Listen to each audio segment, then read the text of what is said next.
Hello everyone, this is Obaid again. So আমাদের third lecture অথবা third lesson যেখানে আমরা এইম অ্যান্ড হাইপোথিসিস নিয়ে কথা বলবো, ডিটেলসটা আমরা জানবো এবং শিখব। তো চলুন শুরু করা যাক। আমরা মূলত এইম অ্যান্ড হাইপোথিসিস হচ্ছে আমাদের টোটাল রিসার্চ মেথোডোলজির প্রথম ফেজ অথবা মাইলস্টোনের পার্ট। তাহলে let's get started. Alright, so আমরা অলরেডি এটা নিয়ে আলোচনা করেছি, আমি বেশি সময় এখানে ব্যয় করব না। তারপর হচ্ছে মূলত আমরা যখন রিসার্চ কোয়েশ্চেন ডেভেলপ করব, সেই কোয়েশ্চেন ডেভেলপ করার সময় যেটা আমাকে প্রথম কতগুলো কনসিডারেশন, তো আমার তো আসলে আমরা খুবই পরিচিত হওয়ার কথা যে একটা টপিক আলটিমেটলি শেষ পর্যন্ত আমরা শুরুতে আমরা একটা বড় টপিক থাকে। ফর এক্সাম্পল, আমি কোন এরিয়াতে রিসার্চ করব, microbiology, environmental science, environmental pollution, অথবা কেমিস্ট্রি, অথবা ফিজিক্সের কোনো একটা এরিয়াতে নেব, অথবা বায়োলজি অথবা আমি যদি প্ল্যান নিয়ে কাজ করি, হিউজ এরিয়া প্রত্যেকটা জিনিস, তাই সেটাকে আমাকে ন্যারো ডাউন করে একটা ফোকাসের মধ্যে নিয়ে আসতে হবে। তারপরে এই ফোকাসটাকে আর একটু ছোট, ভেরি স্মল একটা টাইনি এরিয়া, যেটা আলটিমেটলি আমি আসলে রিসার্চ করব। তো সেটা এখানে অল টুগেদার এখানে দেওয়া আছে যে all possible topics, assign topics and then this is. আমরা এটাকে আরও কুইকলি শিখবো, আরও দ্রুতই আমরা মূলত এইটাকে আরও ব্রেকডাউন করবো যে আসলে রিসার্চ কোয়েশ্চেনটা কীরকম হবে। কয়েকটা উদাহরণ দেখবো ইনশাআল্লাহ। তো এটা যাওয়ার আগে যেটা বলতে চাচ্ছি যে রিসার্চ কোয়েশ্চেনটাকে এটা কি ভ্যালিড রিসার্চ কোয়েশ্চেন কিনা, অথবা এটা কি ভ্যালিড বলতে আসলে এটাকে প্র্যাকটিক্যাল কিনা, ফিজিবল কিনা, এটা ইনভেস্টিগেশন করার মতো অপরচুনিটি আছে কিনা, সেইটাকে অবশ্যই আমাকে মূল্যায়ন করতে হবে সবার আগে। তো এই কারণে পুরো প্রসেসটা আমরা ফলো করলে ইজিয়ার হবে। যেমন, does this question interest you, আমার কি আসলে এটা রিসার্চ এরিয়ার ইন্টারেস্টের মধ্যে পড়ে কিনা, it is very important, right? Interest না থাকলে আমার এখানে রিসার্চ করাটা ইজ ভেরি টাফ। হ্যাঁ, কারণ হচ্ছে রিসার্চের জন্য একটা এনথুসিয়াজম, প্যাশন দরকার হয়। যাই হোক, is the question specific, can you identify the independent, dependent and control variables, এটা খুবই ইম্পর্টেন্ট। এই কোয়েশ্চেনটা স্পেসিফিক কিনা, তো রাইট। তো কোয়েশ্চেনটা স্পেসিফিক কিনা এরকম আমি একটা উদাহরণ দিয়ে শুরু করব। যে ফর এক্সাম্পল, যে কি করলে ম্যাঙ্গো মিষ্টি হবে বেশি, ম্যাঙ্গো ট্রি থেকে, যে আম গাছ থেকে যে আমরা যে আম পাই, সেটা কি করলে আম মিষ্টি হবে। তো এটা তো বিশাল কোয়েশ্চেন, কি করলে। তো কেউ আসা যখনই অনেকগুলো অপশন উত্তর, কেউ হয়তো অনেকগুলো অপশন উত্তর দিতে পারবে। তো উত্তর দিতে পারবে, হ্যাঁ, কেউ বলবে যে ঠিক আছে আপনি রোদের মধ্যে আম গাছটা লাগান, রোদের মধ্যে ছায়া লাগানো যাবে না। কেউ বলবে যে ঠিক আছে আপনি যদি বেশি থেকে পানি দেন, অথবা কেউ বলবে যে আপনি যদি এইখানে সার দেন, অথবা কেউ বলবে আপনি যদি এখানে গোবর অথবা কাউডাং দেন। তাহলে অনেকগুলো ফ্যাক্টর হয়ে গেল, তার মানে অনেকগুলো ইন্ডিপেন্ডেন্ট ভেরিয়েবল হয়ে গেল। ডিপেন্ডেন্ট ভেরিয়েবল তো আমরা বললাম যে মিষ্টি কীভাবে বেশি করা যাবে। তাহলে এতগুলা ইন্ডিপেন্ডেন্ট ভেরিয়েবল আর ডিপেন্ডেন্ট ভেরিয়েবল, তাই আমরা এতগুলো ইন্ডিপেন্ডেন্ট ভেরিয়েবল নিয়ে কাজ করতে পারবো না। একটা ইন্ডিপেন্ডেন্ট ভেরিয়েবল এবং একটা ডিপেন্ডেন্ট ভেরিয়েবল, এটার সাথে এটার রিলেশনটা আমরা দেখব। তাহলে আমি ধরে নিলাম যে আমি যদি পানি বেশি দেই তাহলে ম্যাঙ্গো মিষ্টি হবে, যে আমি যে আমটা পাবো সেটা মিষ্টি হবে। তাহলে এটা independent variable, amount of water আর সুইটনেস। এখন আমার প্রশ্ন হচ্ছে, do you have access to appropriate equipment, যে আমার এখন আম গাছ পাবো কি না, পানি পাবো কি না, অথবা যে আমি বেশি মিষ্টি হবে আমটা, সেইটা মেজারটা কীভাবে হবে। এটা তেমন বলা যাবে না যে এটা একটু মিষ্টি, ওইটার চেয়ে বেশি মিষ্টি, এটা একটু মিষ্টি, এটা আরেকটু মিষ্টি, এটা একটু উপরের চেয়ে মিষ্টি, এটা অনেক বেশি মিষ্টি। এইভাবে আসলে মেজার করা যায় না। আমাকে একটা ম্যাথমেটিক্যাল অথবা নিউমেরিক্যাল একটা ফর্মের মধ্যে নিয়ে আসতে হবে। তাহলে সেটা একটা ইম্পর্টেন্ট বিষয়, যে এই কতগুলো জিনিস, যে আমার ফ্যাসিলিটিস আছে কিনা, এটা মেজারেবল কিনা, ইকুইপমেন্ট অ্যাভেলেবেল আছে কিনা, আমি যেই অ্যানালাইসিসটা করতে চাচ্ছি, ডাটা মূলত বেশিরভাগ ক্ষেত্রে নিউমেরিক্যাল ডাটা হবে। যাই হোক, আরও ডাটা আছে এনিওয়ে। তো এটা আমার আর একটা consideration. Do you have time to conduct, যেমন আমার আসলে সময় আছে কিনা এটা করার জন্য। আমার আন্ডার গ্রেডের যা প্রজেক্ট, মাস্টার্সের একটা প্রজেক্ট, পিএইচডি প্রজেক্টের মধ্যে ডিফারেন্ট হবে, ডিফারেন্ট ডিফারেন্ট টাইম ফ্রেম থাকবে। তা আন্ডার গ্রেডের প্রজেক্ট আমার 3 মাস সময় আছে, 2 মাস সময় আছে। তা আমি কি এখন এই ম্যাঙ্গো ট্রি গ্রো করতে আমার 1 বছর, ফল দেখতে 1 বছর, 6 মাস 9 মাস সময় লাগবে। তাহলে সেইটা কি আমার জন্য তো ফিজিবল না, তাহলে এটা কনসিডার করতে হবে। ওয়্যার উইল ইউ কন্ডাক্ট, যে আমি এখন এই আম গাছের রিসার্চটা কোথায় করবো? আমি কি গ্রামের বাড়িতে যাব? আমার আসলে মানে ব্যাকইয়ার্ডে জায়গা আছে, আমার দাদা অথবা নানার বাড়িতে আমের বাগান আছে, তো এটা কি ল্যাবে করা সম্ভব? ল্যাবের মধ্যে, ল্যাবের বাইরে জায়গা কি আছে?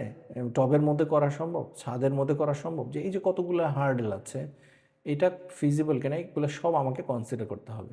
Can you construct a hypothesis? আমি কি আসলে এই পুরো প্রসেস থেকে হাইপোথিসিস কনস্ট্রাক্ট করতে পারি কিনা? এটাকে বেশি আলোচনা করব না, পরের ফেজে আমি আলোচনা করবো এটা নিয়ে।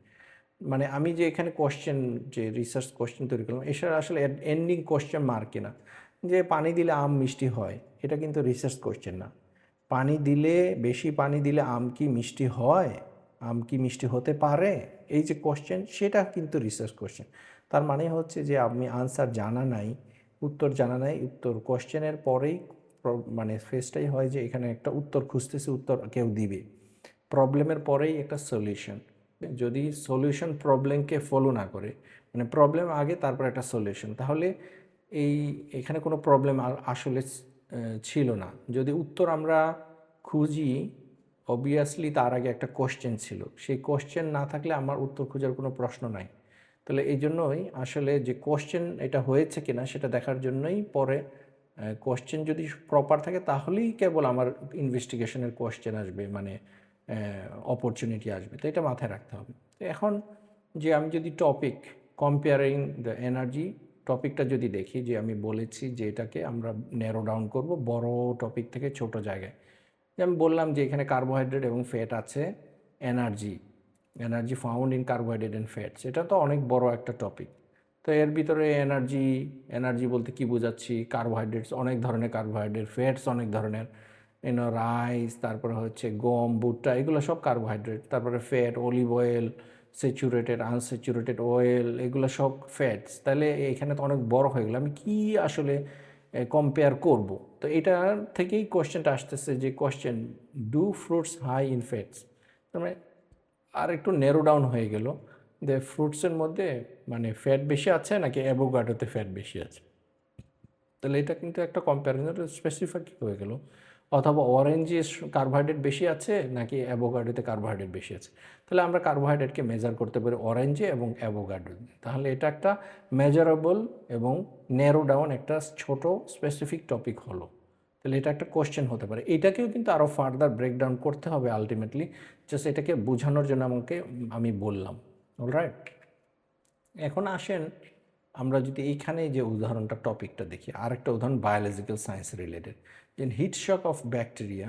মূলত এখানে আমি পড়ছি না, রিড আউট করছি না, মূলত হচ্ছে যে ডিএনএ, যে আর্টিফিশিয়াল ডিএনএ অথবা প্লাজমিড, যেটা আমি আসলে ব্যাকটেরিয়ার বডিতে, শরীরের মধ্যে ঢুকাইতে চাই। তো এটার প্রসেস হচ্ছে হিট শক। এটা একটু তাপের মধ্যে রেখে দিতে হবে ব্যাকটেরিয়া এবং হচ্ছে ডিএনএ, তারপরে এই ডিএনএটা ব্যাকটেরিয়ার বডির সেল মেমব্রেন ক্রস করে বডিতে ঢুকে যায়। ভেরি সিম্পল ওয়েতে যদি বলি, বিষয়টা এত সিম্পল নয় যদিও। তাহলে এখন এখান থেকে যদি আমি একটু এদিকে যাই, তাহলে কি দাঁড়ালো, যে ব্যাকটেরিয়া, এখানে আমি বলছি ইকোলাই, কারণ ব্যাকটেরিয়া তো অনেক ধরনের ব্যাকটেরিয়া আছে, অনেকগুলো ফুল গাছ আছে, অনেক ধরনের ফুল আছে, ফল আছে। লাইকওয়াইজ এখন আমাকে স্পেসিফিক হতে হবে, ইকোলাই ব্যাকটেরিয়াতে আমি দেখব। তারপরে হচ্ছে হাউ লং, যে কতক্ষণ হট ওয়াটারের মধ্যে রাখলে, হিটশক মানে হট ওয়াটার থেকে আমি হিটশক দিব, আমাকে বেশ ম্যাক্সিমাম প্লাজমিড ট্রান্সফার হবে। তো এই কোশ্চেনটা কিন্তু হাউ লং, কত সময় ধরে, এই কোশ্চেনটা আমি যখন জিজ্ঞেস করতেছি, এটার এটা হচ্ছে কিন্তু কি ultimately how long, right, how long, right, how long. তাহলে এরপরে যদি আমি এখানে ডাজ রিপিটিং, হাউ লং বলতে আমি এখানে বলতে পারি যে আমি 5 মিনিট দিব, 10 মিনিট দিব, 15 মিনিট দিব, যদিও এতক্ষণ দেওয়া হবে না, 1 মিনিট, 2 মিনিট, এই যে এটা হলো কত মিনিট দিব সেটা আমি এখানে হাইলাইট করছি। আর এখানে হচ্ছে ডাজ রিপিটিং, যদি রিপিট করি, একবার দিব, দুইবার দিব, তিনবার দিব, কতবার দিলে এটা বেটার হবে, অপটিমাইজ, তাহলে ওইটার সাথে এই কোশ্চেনটার সাথে আলটিমেটলি এই কোশ্চেনটা কিন্তু কমপ্লিটলি ডিফার করে গেল। তার মানে হচ্ছে তার ইন্ডিপেন্ডেন্ট এবং ডিপেন্ডেন্ট ভেরিয়েবল কমপ্লিটলি আলাদাই হবে। তো এখানে যদি উড এ হায়ার টেম্পারেচার, যে আমি যদি অনেক হাই টেম্পারেচারে দেই, তাহলে এটা কি মোর ইফেক্টিভ হবে কি না? তাহলে এটাও কিন্তু আমাকে খেয়াল রাখবে। তাহলে এটা আরেকটা রিসার্চ কোয়েশ্চেন কিন্তু হয়ে গেল। তাহলে একটা টপিক থেকে কী ধরনের রিসার্চ কোয়েশ্চেন ডেভেলপ হয়ে যাচ্ছে। আর what is the optimal temperature, যে আলটিমেটলি আসলে টেম্পারেচার তো আমি 20ও দিতে পারি, 30ও দিতে পারি, ডিগ্রি সেন্টিগ্রেড 35 দিতে পারি, 37 দিতে পারি। আলটিমেটলি কোনটা অপটিমাম, কোন টেম্পারেচার, তাহলে এইটা কিন্তু এই কোয়েশ্চেনের সাথে এই কোয়েশ্চেনটা কিন্তু সম্পূর্ণ আলাদা। এখানে বলতেছি যে আমি কত মিনিট দিব, 2 মিনিট, 1 মিনিট, 5 মিনিট, আর এখানে বলতেছি কত টেম্পারেচার, কোন এক্স্যাক্টলি কোন টেম্পারেচারটা হচ্ছে সবচেয়ে বেস্ট। তাহলে দুইটা রিসার্চ কোয়েশ্চেন আলাদা, এবং তাহলে রিসার্চ সেট আপও আলাদা হয়ে যাবে। লাইকওয়াইজ এখানেও সেম। হ্যাঁ, যে এখানে আমি বলছি যে 5 মিনিটের বেশি যদি দিই তাহলে কি ইকোলাই মারা যাবে কিনা, কতটুকু পরিমাণে মারা যাবে with the condition of like tetracycline. তাহলে এই যে আমরা দেখলাম যে একটা টপিক থেকে আলটিমেটলি আমি কতগুলো রিসার্চ কোয়েশ্চেন বের করলাম, 5টার মতো। তাহলে 5টা ডিফারেন্ট রিসার্চ অ্যানালাইসিস আমাকে এখানে করতে হবে। চলুন আমরা এই পর্যায়ে যা শেখা হয়েছে সেটার কিছু কোয়েশ্চেন আনসার আমরা করি, দেখি যে আমার টপিক থেকে আমার শেখাটা কত দূর হয়েছে।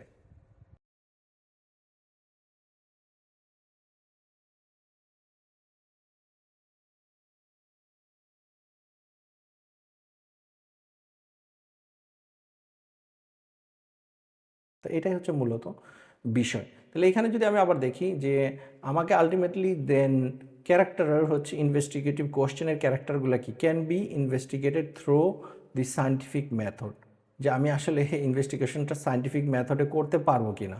যেমন আমি যদি ধরি এমন একটা আইডিয়া নিলাম, ভেরি গ্রেট রিসার্চ আইডিয়া, আমি বললাম যে আমার বাসায় যে মিরর আছে, মিররটা দিয়ে আমি দেখব আমার এই মিরর সূর্যের আলো আমি মিররে রিফ্লেক্ট করাবো, এবং আমি দেখবো এটা চাঁদে যেতে কতক্ষণ সময় লাগে, হাউ লং ইট টেক্স। তাহলে এটা তো রিসার্চ কোয়েশ্চেন, কিন্তু এটা কি ফিজিবল?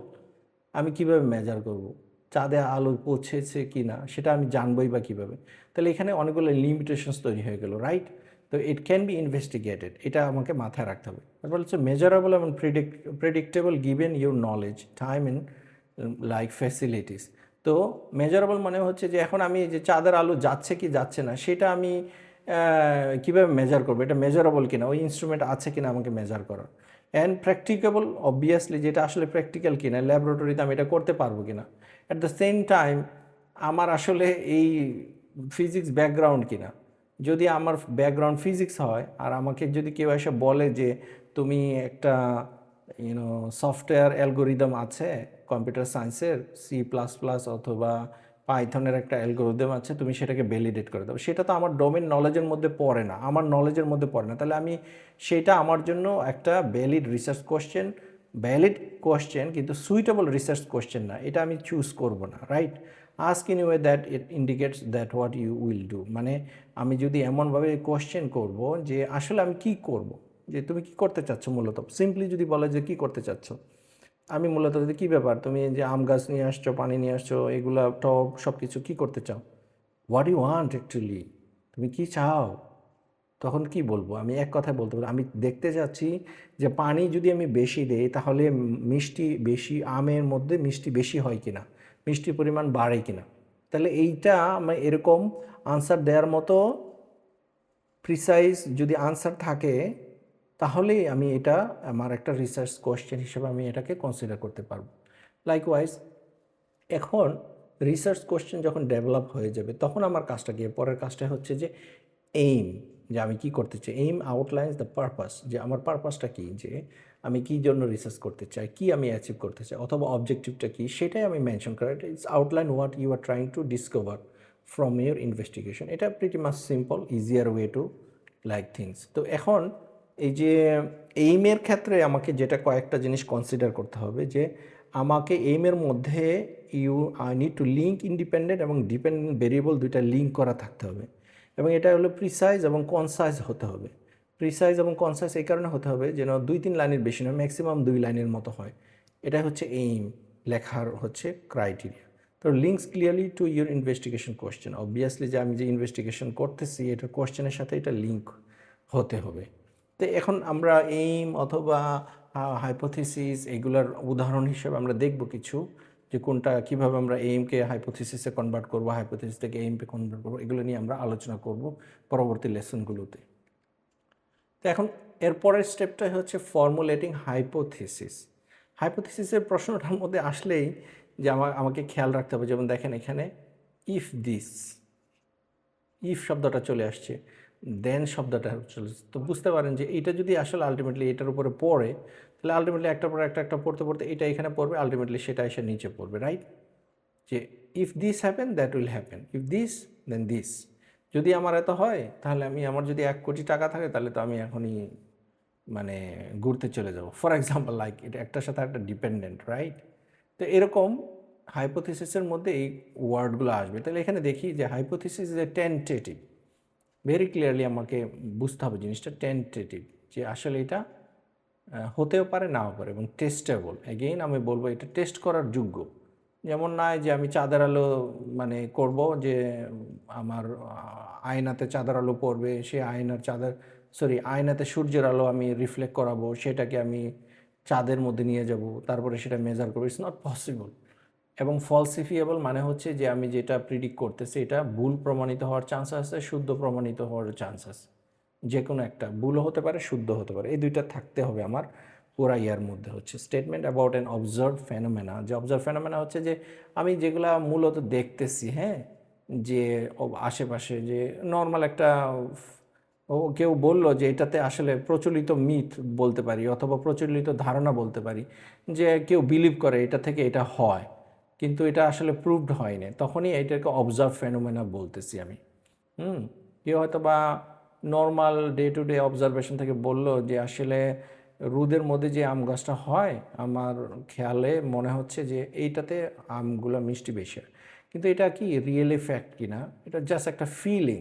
তো এটাকে বলে অবজার্ভ ফেনোমেনা, এবং সেটাকে প্রিডিক্ট করে এবং রিলেশনশিপ করব যে ঠিক আছে তাহলে আমি ওয়াটার বেশি দিব, ঠিক আছে আমি রোদের মধ্যে যেখানে রোদের এক্সপোজার বেশি আছে সানলাইটের, সেই সমস্ত জায়গায় ফাঁকা মাঠে আমি আম গাছ লাগাবো, তারপরে আমি সেখান থেকে দেখব যে এটার আসলে আউটকাম সত্যি সবগুলো আম গাছে মিষ্টি আম ধরে কিনা।